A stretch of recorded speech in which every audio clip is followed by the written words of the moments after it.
Picture this. You get home from work, and what do you do afterwards?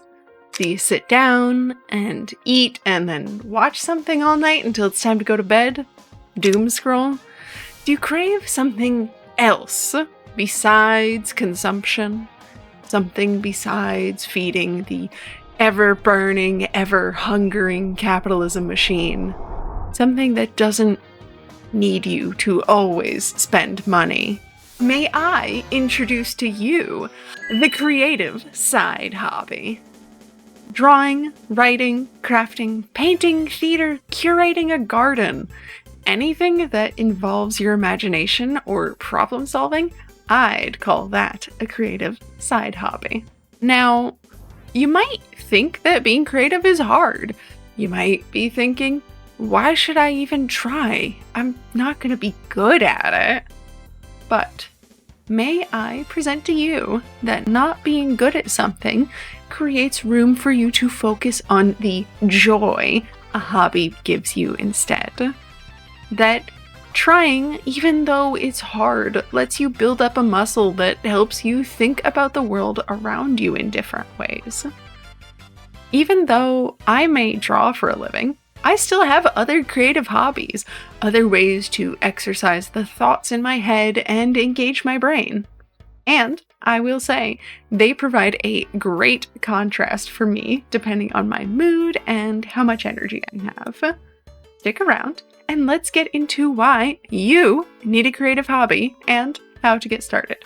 Oh, and I also want to talk about the importance of being okay with just being okay at something. So, first off, hi, I'm Grim. I'm a freelance artist, and quite frankly, if I didn't find a way to draw all the time, I think I would simply implode. But even if you are not an artist like me, I still think you should have a creative side hobby. You know, a side hobby is something you do regularly for fun, and it doesn't have huge stakes. It's not your job. It's not your big old competition league or anything. It's just something to enjoy. You keep a side hobby regularly accessible for you to pick up and put down as you want. It also gives you something to actively engage your brain rather than letting it go on autopilot like watching a show might. Now, it might seem exhausting at first, but that's because presumably you're just starting out. Everything to me is a muscle. You have to start somewhere, and you have to start out slow. Do just a little bit, whatever you can manage, and just try to be consistent and show up, and over time, you'll be able to enjoy the thing that you're trying out more and more. Part of why I think it's so important to have a creative side hobby is that in a world where everything is so busy and exhausting, and it just takes up so much from you, getting a creative side hobby allows you to spend energy on things that bring you joy. It puts the means to create something and to create your own happiness in your own hands. Now, I'm not saying that societal change doesn't need to fucking happen, because it does, let's be real. But you can't bring about societal change if you're miserable all the time, alright? Simple facts. Let's talk about why you should be okay with just being okay. Whenever you start out on a new hobby, you might feel super bad at it. Hell, you might feel like you're awful at it for years and years. But if you never make peace with that fact, you will never get to the fun part, you know? It's so important to enjoy what you do for fun. Because, well, I mean, maybe this sounds obvious, but then you're not doing it for fun. Huh? So what I would suggest for that is to focus on what you like about the process whenever you pick up a creative hobby or just something for fun. For me, I have a couple, side things that I enjoy. For my writing, I know that I enjoy conveying a scene with nothing but words. I enjoy being able to explore the internal thoughts about a character in a way that doesn't come quite as naturally to me as, illustrating something might. I also do a little bit of gardening, or I guess taking care of plants. Part of why I like taking care of plants as like a creative hobby is it encourages me to learn more about what these little green guys I have need and to come up with ways to tend to their needs that's within my means, I can't afford like a grow light for every single one of my plants, so I guess they live in my windowsill. Oh, I need to prune this plant because it's growing in a really stupid way that doesn't fit the environment. Time to learn how to prune and water propagate, I guess. And that sort of problem solving just gets you to think about how you can handle things, at least for me when it comes to plants. I also have my DIY kits that I enjoy, which is mostly like a meditative process of just assembling things and figuring out the best way to execute the directions, because most of the time you should follow the directions, but also sometimes the kit is like, assemble 60 books, okay? And you're just like, how am I supposed to do that? So, that's on you to figure out the best way to assemble 60 books. Or in this case, me, because it's my hobby. I took it. No one else can have it. Too bad. I'm kidding. Please, don't take it personally. The other thing that I enjoy is theater. Well, I'm saying theater, but actually I just mean role-playing, tabletop role-playing games and like text-based stuff. The text-based stuff gets the best parts of writing, but then it's also social. But also, part of what's so enjoyable about theater and improv for me, as far as a creative hobby goes, is it lets me explore different lifestyles and problems in a way that's still safe and fun.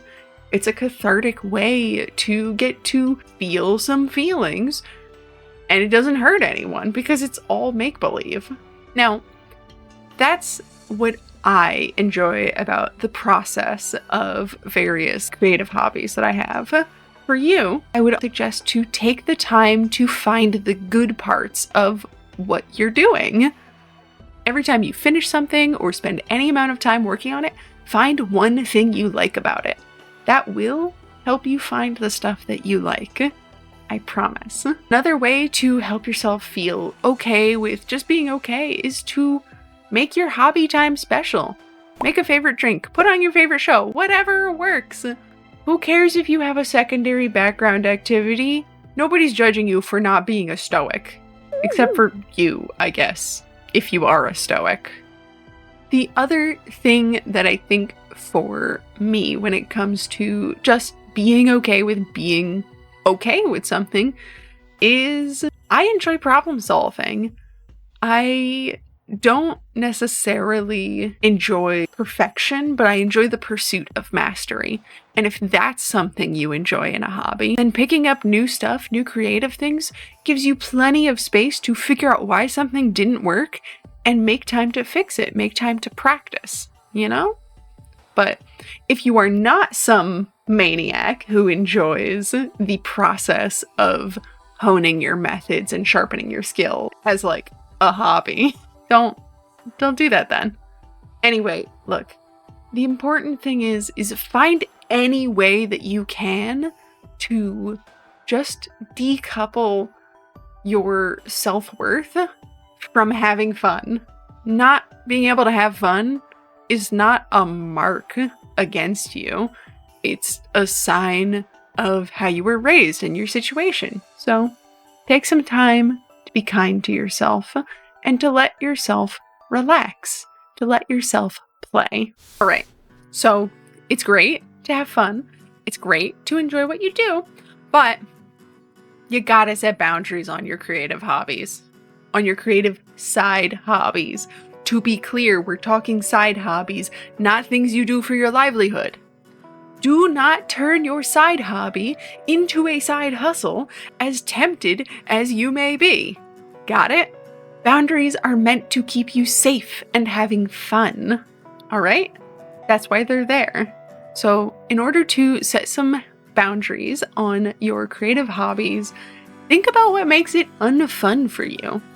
What is it? Is it pressure to succeed? Is it the worry about overspending? Do you think you'll take too much time to start up the hobby? Will external opinions bother you? You know, it could be anything. So some example boundaries that I have as a freelance artist is I don't monetize my tabletop games, my creative writing, my DIY kits, or plant care. None of that.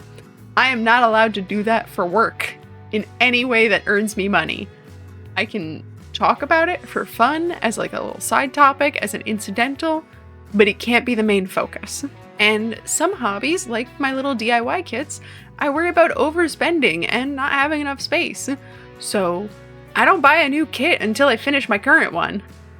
Those things are expensive and they take up more space when they're incomplete because you have to separate the completed kit from the box of parts and directions.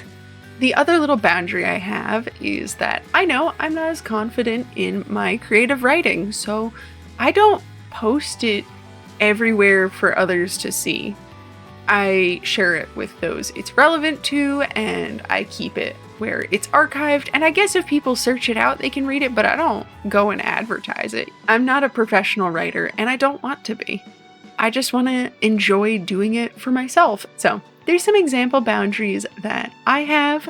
Hopefully they give you some good ideas for boundaries you should set for your little creative side hobbies to ensure you don't end up like hurting yourself or burning yourself out with them or any other worries you have. The important thing is to keep your precious hobbies safe. Safe from the little mind demons that judge you. Safe from capitalism's prying claws that are like, you need the best equipment and the best tools and the newest things and to share your work. Anything that might make your hobbies unfun, boundaries are there to set up a little wall to help keep them safe. Now, if you've gotten this far in the video, you might have started to get to a point where you're like, okay, creative hobbies sound great and all, but I don't have any. Where can I get one? And I get that. You're maybe even getting a bunch of ideas. And if you're anything like me, having a bunch of ideas now means you have a horrible thing called too many options. Or, again, like I said, you have no options, and that sucks too. That feeling can keep you from doing anything, and doing nothing when you just want to do something feels so much worse. So if you have no creative hobbies, here's how I would find some. After this, we'll talk about how to sort of pick and narrow it down. Okay? But for now, start by listing off specific things you like. If you don't know what you like, it's time to start guessing at what you want to try. Go out on a limb. Do whatever you want on a whim. If you still are drawing a blank, think about what you did when you were younger. What kind of stuff did you genuinely enjoy a whole bunch? You know? Try that out. I know that for me, I like drawing, crafting, storytelling, tinkering, and just trying to master things in general. So that's where I start out. I would also suggest that you get as crazy specific as you can. Not just, I like drawing, but I like the sound a pencil makes against paper, because that tells you that what you actually like is the sensory experience of drawing. You know? You might like music or Foley engineering if you like the auditory experience. You know, yeah, try whatever you want. Don't just go, I like speedrunning, but instead, I like the sensation of a challenge where my only competition is myself. And that wild amount of specificity will help you find other hobbies you like. For example, I like building stuff and crafting with my hands. Problem: I don't have the means to have an Adam Savage style workshop. So, you know, I'm kind of limited to just building small stuff, like miniature DIY kits. They're low stakes, they don't take up a lot of space, and I have a cool thing to decorate with or gift when I'm done. Now, you have your big old list of hobbies, but what do you even do? So let's get into picking what to do. I would suggest choose randomly. I've said it in an older video, but if the die you roll or picker wheel you use gives you an option you don't feel like, you just roll again until you settle on something. The point is to avoid doing nothing. If you flip a coin and you decide the coin is wrong, congrats, you succeeded anyway, because the point was to pick an activity, pick a hobby to enjoy. I will note, when you find you don't like doing something consistently, take it off of your list of creative hobbies. It's your list for you. Nobody's gonna care if you decide you hate the sensation of charcoal on newsprint, and that's why you don't have draw with charcoal on your list. You know? It's totally fine. If you keep running into not liking stuff on your list, if you keep having to cross things off and it's getting a little short, go back to step 1. Find more stuff you enjoy. And if you're like, oh no, I'm actually a terrible, sad person that doesn't enjoy anything. No, you're not. You're getting to go on a journey of self-discovery, you silly, silly dingus. You get to go on an adventure. That's cool as hell. All right, now back to picking what you actually want to do. Another way to pick that I did, I took an insanely neurodivergent route and I built a dopamine menu on crack in Notion. And what that menu does is it helps me do my decision making. Basically, it's a big old database with activities I like and tags based on the kind of activity, how much energy it takes, and how much time I have. Then I answer some questions based on those factors, and it filters the database to only show me things that apply to my current situation. It's great. It's awesome. It is so stupid and over-engineered, but I also like tinkering and building things. It's very satisfying to me, so I weaponized that specific interest and enjoyment to help me find more things that I enjoy and am interested in. Anyway, look, finding creative side hobbies you like gives you the means to enjoy all the perks of them. You get to enjoy the relaxing feeling, the satisfaction, the process, whatever appeals about each hobby to you. Finding an activity that regularly gives you that gives you the ability to build your own enjoyment into your day. You get the power to give yourself something to look forward to. And sometimes that's all that gets you through a day, man. You know? And there's no shame in that. Anyway, thank you so much for watching. I hope this video has inspired you to pick up a creative hobby of any kind and simply do it for yourself. If you're gonna try something new, why not tell me in the comments below? And if you're interested in perhaps hearing me yap about my side hobbies more that I don't do for money or post about online that much, I have a Discord server where I yap about them sometimes. There's an invite link in the comments below. In the meantime, be cozy, be kind, and make something cool.